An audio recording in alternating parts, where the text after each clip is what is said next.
So students, our today's topic is based on depreciation, entries regarding depreciation, bad debts and bad debts recovered students. So first of all, we are going to start at entries regarding depreciation. Students, all of you have already studied in the basic terms what is depreciation. Depreciation is the permanent decrease in the value of fixed asset. जब fix asset की value permanent decrease हो जाती है that is called depreciation. तो अब हमें journal entry में machinery पर या फिक्स एसेट्स पर डेप्रिसिएशन लगा के दिखाना है बेटे. हमें कहेगा कि मशीनरी पर डेप्रिसिएशन चार्ज कर दो, तो हमने उसकी एंट्री करनी होगी. तो डेप्रिसिएशन बेसिकली अ नॉमिनल अकाउंट और ये हमारा एक्सपेंस है बेटे, और ये ऑलवेज क्या होगा, डेबिट होगा. ये ऑलवेज क्या होगा, डेबिट, क्योंकि आपको पता है डेबिट ऑल एक्सपेंसेस ऑलवेज क्या होगा, डेप्रिसिएशन डेबिट. और डेप्रिसिएशन की जर्नल एंट्री क्या रहेगी बच्चों, depreciation account debit to fixed asset. अब डेप्रिसिएशन तो डेबिट हुआ, ये तो आप लोग सभी समझ गए हैं कि why depreciation is debited, because debit all expenses, depreciation हमारा एक्सपेंस है.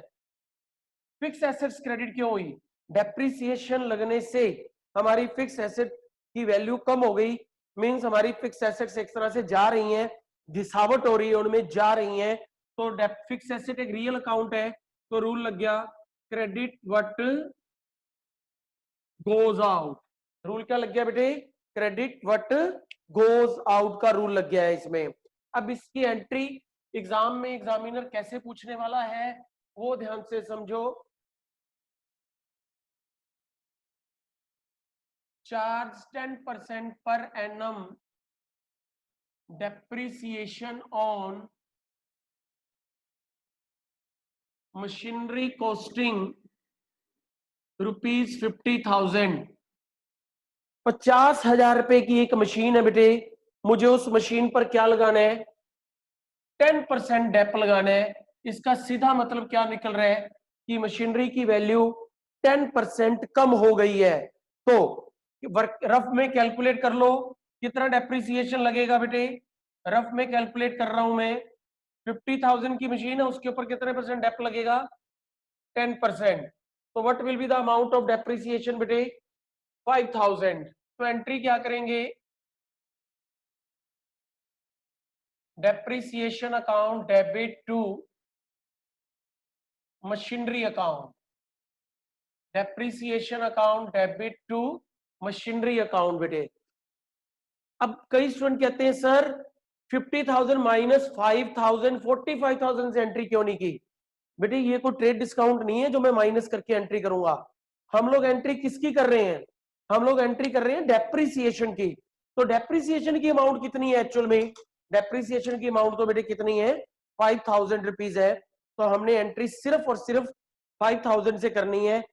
पीछे वैल्यू कितनी रहेगी मशीन की, 45,000. पहले मशीन की वैल्यू बुक्स में 50,000 पड़ी थी, अब 45 रह गई. अब हमने उस 45 के बारे में नहीं सोचना, हमने सिर्फ किसकी एंट्री करनी है, 5,000 depreciation account debit to machinery account बेटे. ठीक है. So depreciation is a nominal account debit all expenses, और मशीनरी हमारी क्या हो रही है, जा रही है, credit the machinery, credit but goes out. Yes students, our next entry is related to bad debts. Bad debts. What is bad debts?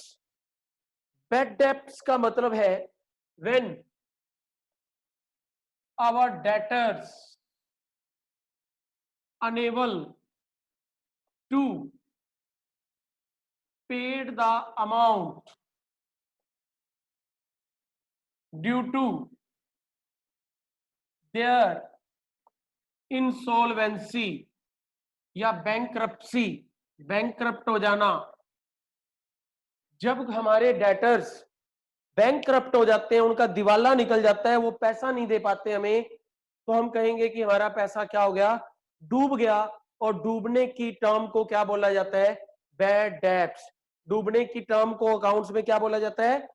Bad debts. Bad means बुरे, डेब्ट मींस डेटर, बुरे डेटर्स, वो डेटर जो अब हमें पैसा नहीं देंगे, that is called bad debts. ठीक है। और बैड डेट्स को अगर हिंदी में कहूं तो डूबा हुआ पैसा। तो बेटे bad debts is my loss, bad debits is my loss, and it is a nominal account. It is a nominal account, and the rule of nominal is debit all expenses. The rule of nominal is debit all expenses. तो students bad debts always debit होंगे, bad debits always debit होंगे। कैसे entry रहेगी?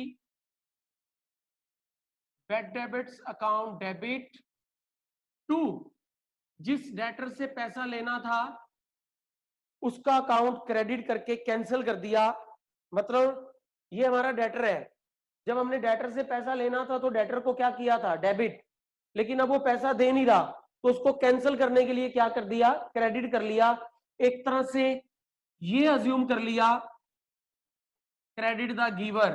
Credit the giver means हमने मान लिया कि उसने हमें पैसा दे दिया। क्यों?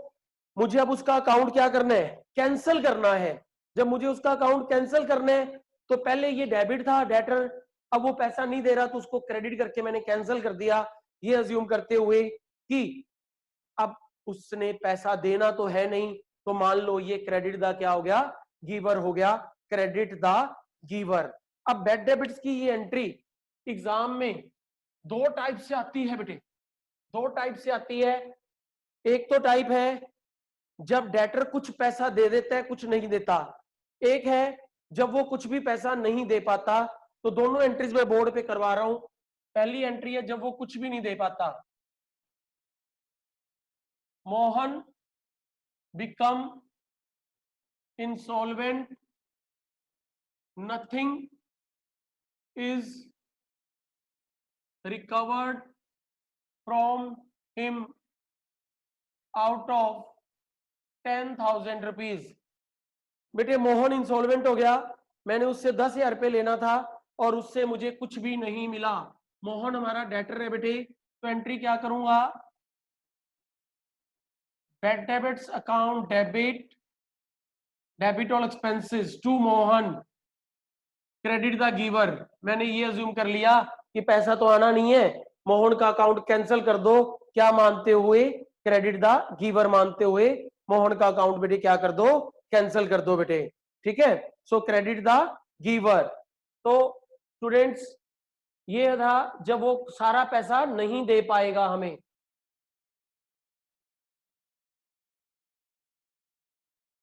तो स्टूडेंट्स ये था टॉपिक जब हमारा सारा पैसा इररिकवरेबल है। अब आएगा इसी में second type, when some amount is recoverable. Mohan become insolvent, 40% amount received from him out of 10,000 rupees. अब क्या हुआ? मोहन इंसॉल्वेंट तो हो गया, लेकिन वो कहता है कि भैया मैं 40% तो दे दूंगा। तो 10,000 में से 40% तो हमारा क्या हो गया? डूब गया। 40% तो क्या हो गया? डूब गया। सॉरी 40% तो हमें क्या हो गया? रिसीव हो गया, और 60% क्या हो गया? डूब गया। तो देखो बेटे, कैश अकाउंट डेबिट 10,000 का 40% 4,000। बैड डेबिट्स अकाउंट डेबिट 10,000 का कितने percent? 60%, 6,000। Debit but comes in debit all expenses to Mohan, credit the giver. तो अब आप इन दोनों एंट्रीज में कंपेयर कर लीजिए। यहां सारा पैसा डूबा था तो बैड डेट्स टू मोहन, यहाँ 40% मुझे मिल रहा है, तो 10,000 का 40% कितना बेटे? 4,000। और जितना नहीं मिल रहा वो bad debts account to Mohan's account. तो ये था हमारा जब कुछ whole money is completely bad debts, when some amount is recoverable. तो दोनों में कंपैरिजन आपको करना है, ठीक है students. Our next entry is bad debts recovered.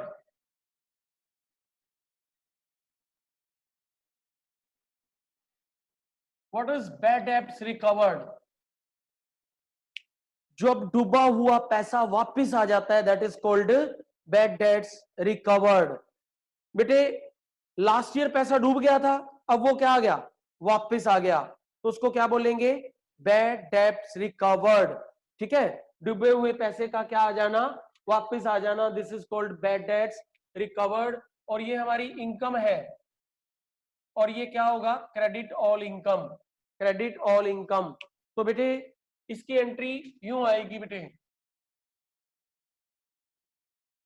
₹10,000 received from Hari, which was previously written off as bad debts, जो कि पिछली साल में बैड डेट्स में डल गया था, वो पैसा अब हमें क्या मिल रहा है, वापस मिल रहा है।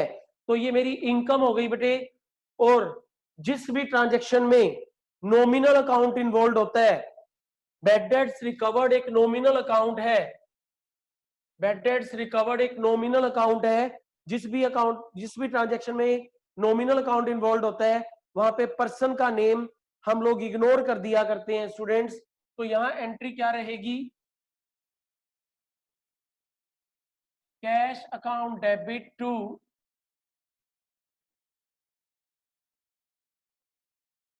Bad debits recovered. The name of person is ignorable in this topic. Name of person अब इग्नोर कर देंगे, क्योंकि नॉमिनल अकाउंट में पर्सन का नेम नहीं आता। और दूसरा कारण क्या है पर्सन का नेम ना आने का कारण, जब पिछले साल ये पैसा डूब गया था, तो हमने पर्सन का नेम तो हमारी बुक्स में से हटा ही दिया था ना, तो पर्सन तो खत्म हो गया था हमारी बुक में, डेटर अकाउंट तो रिटर्न ऑफ हो गया था, खत्म हो गया था। अब उसको दोबारा नहीं लिखना, cash to bad debts recovered. मैं तुम्हें विद लॉजिक बताता हूं कि मैं क्या कहना चाहता हूं। व्हाट इज डेटर, जिसको मैंने उधार में गुड्स बेची। बेटे जब पिछले साल, ये एंट्री पिछले साल की बता रहा हूं, डेटर्स टू सेल, डेटर का नाम मान लो हरि है, डेटर का नाम क्या है, हरि। तो अब क्या हुआ, हरि मेरा डेटर बन गया, लेकिन पिछले साल ये इंसॉल्वेंट हो गया, और ये कहता भैया मैं नहीं पैसा दे सकता आपको, तो मैं इस डेटर को कैंसिल कर देता था। इससे पहले वाली एंट्री में मैंने बताया था बैड डेबिट्स टू डेटर्स, मैंने इससे पहले वाली एंट्री को क्या कर दिया, कैंसिल कर दिया बेटे। अब ये एंट्री क्या हो गई, कैंसिल हो गई। अब मान लो ये हरि है, तो ये भी क्या हुआ, हरि हुआ। अब हरि का अकाउंट मैंने बुक्स में से क्या कर दिया, इलिमिनेट कर दिया बेटे, खत्म कर दिया। अब सडनली क्या हुआ, इस साल हरि ने पैसा दे दिया, तो फिर हरि का नाम नहीं लिखना, क्योंकि हरि का नाम तो बुक्स में से खत्म हो चुका, उसको दोबारा क्रिएट नहीं करना। तो क्या लिखना है, cash to bad debts recovered. क्या लिखेंगे, cash to bad debts recovered लिखेंगे बेटे इसके लिए हम लोग। Now students, our next topic is outstanding expenses. सबसे पहली बात, आउटस्टैंडिंग एक्सपेंसेस के रिगार्डिंग एक बात समझ लो। What is the meaning of outstanding expenses? When a businessman took services from outsider in the shape of salary, rent, etc., but did not make payment in the year in which he took the services. He took the services. This situation is known as outstanding expenses. This situation is known as outstanding expenses. When a businessman took services from outsider, जब एक businessman बाहर वालों से services लेता है in the shape of salary and rent etc., but did not pay payment in the year in which he took services. मान लो businessman ने 31 मार्च 2020 को खत्म होने वाले साल में सर्विसेज ली, वर्कर से काम करवाया, लेकिन 31 मार्च 2020 को खत्म होने वाले ईयर के अंदर उसने सैलरी पे नहीं की, तो हम कहेंगे वो सैलरी क्या रह गई? आउटस्टैंडिंग सैलरी रह गई बेटे। क्या रह गई? वो हमारी आउटस्टैंडिंग सैलरी रह गई वो। अब बेटे वो जो आउटस्टैंडिंग सैलरी है वो हमारी वैसे तो लायबिलिटी ही है, क्योंकि अभी हमने ये पैसा किसी को देना है, दिया नहीं है। लायबिलिटी के साथ साथ ये outstanding salary representative personal account भी है बच्चों। क्या है? रिप्रेजेंटेटिव पर्सनल अकाउंट भी है। ये आउटस्टैंडिंग सैलरी हमारी रिप्रेजेंटेटिव पर्सनल अकाउंट भी है बच्चों। रिप्रेजेंटेटिव पर्सनल अकाउंट नेम क्यों लिखा? पहली बात तो जितनी भी लायबिलिटीज हैं आज के बाद याद रखना, जितनी भी लायबिलिटीज हैं वो पर्सनल अकाउंट होती है, क्योंकि what is the meaning of liability? मैं लायबिलिटी का मतलब अगर बोलूं किसी से बोरो करना, यहां एक वर्ड आ गया किसी से, और किसी से वर्ड किसके लिए आ गया? ह्यूमन बीइंग के लिए आ गया। तो लायबिलिटी हमेशा पर्सनल अकाउंट है। अब पर्सनल या तो नेचुरल होगा या आर्टिफिशियल होगा या रिप्रेजेंटेटिव होगा। ये रिप्रेजेंटेटिव है। रीजन, ये हमने किसी वर्कर को सैलरी देनी है, किसी वर्कर को देनी है, हम उस वर्कर का नाम ना लिख के उसकी जगह पे क्या लिख देते हैं? Outstanding salary. तो ये आउटस्टैंडिंग सैलरी वर्ड किसको शो कर रहा है? किसी वर्कर को शो कर रहा है। वर्कर का नेम नहीं लिख सकते, क्योंकि वर्कर्स का नेम बुक्स में रिकॉर्ड नहीं होता, क्योंकि अगर वर्कर का नेम मैं बुक में रिकॉर्ड करता हूं तो वो डेटर और क्रेडिटर के ग्रुप में जाकर के बैठ जाएंगे, जबकि डेटर और क्रेडिटर तो सिर्फ गुड्स के लिए होते हैं। तो वर्कर का नेम नहीं लिखा जाएगा। वर्कर के नेम की जगह क्या लिखा जाएगा? आउटस्टैंडिंग सैलरी, ठीक है, या आउटस्टैंडिंग एक्सपेंसेस। तो वर्कर के नेम की जगह जब हम दूसरा नेम यूज कर रहे हैं तो ये आउटस्टैंडिंग वर्ड किसको शो रिप्रेजेंट कर रहे हैं? किसी एक वर्कर को रिप्रेजेंट कर रहे हैं। दैट्स व्हाई ये एक रिप्रेजेंटेटिव पर्सनल अकाउंट हो गया। तो बेटे अब मान लो हमारी सैलरी क्या रह गई? आउटस्टैंडिंग रह गई। Salary ₹10,000 is outstanding. 10,000 रुपए हमारी सैलरी क्या है? आउटस्टैंडिंग है। तो बेटे अब अक्सर स्टूडेंट एक चीज गलत सोच जाता है कि सर क्या हो गया, आउटस्टैंडिंग है, खर्चा तो हमारा हुआ ही नहीं है। बेटे अगर 31 मार्च 2020 को एंड होने वाले ईयर के लिए आपने सेवाएं ले ली लेकिन पैसा नहीं दिया, तो आप ये नहीं कह सकते कि आपका खर्चा नहीं हुआ। बच्चों आपका खर्चा तो हो गया, कोई बात नहीं, आप नेक्स्ट ईयर दे देंगे। तो एक्सपेंस तो हो गया, सैलरी हमारा एक्सपेंस तो हो गया है। अब हमें सैलरी अकाउंट को क्या करना पड़ेगा?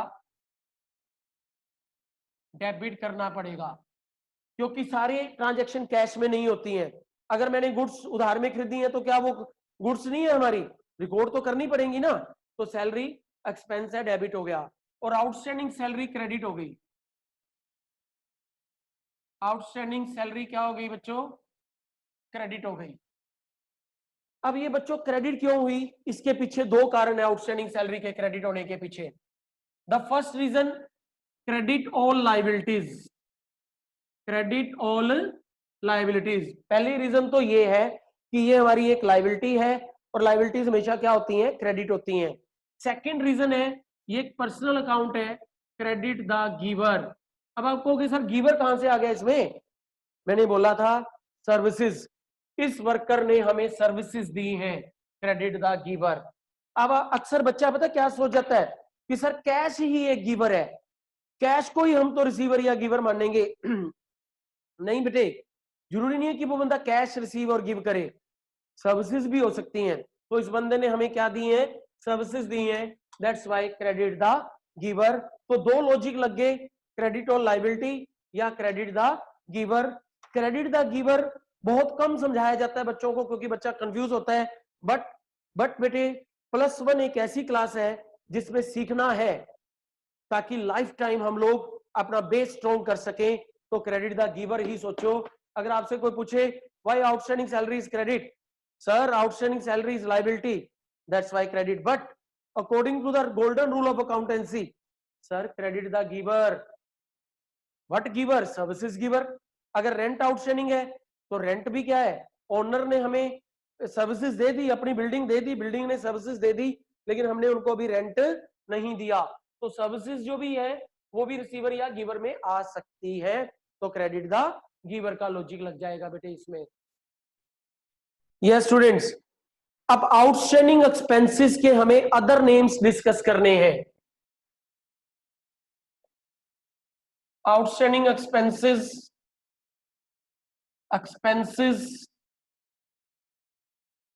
Due, expenses unpaid, expenses payable, expenses in arrear, arrear होता है बकाया, या creditors for expenses, creditors for expenses, these are the other name of outstanding expenses. Students, you should note it down it on your notes or book so that when you open this chapter these names should come before you again and again, because sometime students forgot these other names and the class teacher asked the question with the help of these names and student got confused and he thought these entries are not covered in our syllabus, हमने तो ये कभी की नहीं है, तो वो छोड़ के आ जाता है बेटे। तो आप लोग ऐसी गलती नहीं करें, तो आप लोग इसको कवर करें बेटे। ठीक है स्टूडेंट्स। नाउ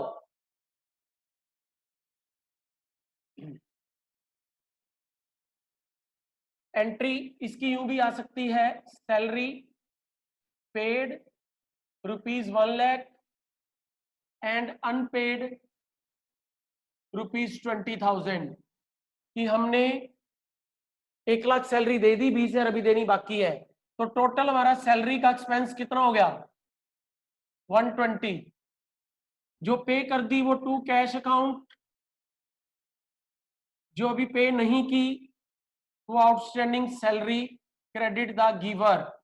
ठीक है, and we can pass this entry separate, salary account debit to cash, salary account debit to outstanding salary. ठीक है स्टूडेंट्स। अब बच्चे कई बार कंफ्यूज हो जाते हैं, सर कंबाइन एंट्री कब करें?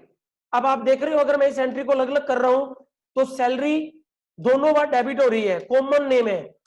जब किसी एक साइड में नेम कॉमन हो तो हम एंट्री को कंबाइन कर सकते हैं, कोई प्रॉब्लम नहीं है, कोई चैलेंज नहीं है उसको students. So these are the topics of special transaction students, that's all for today's topic students.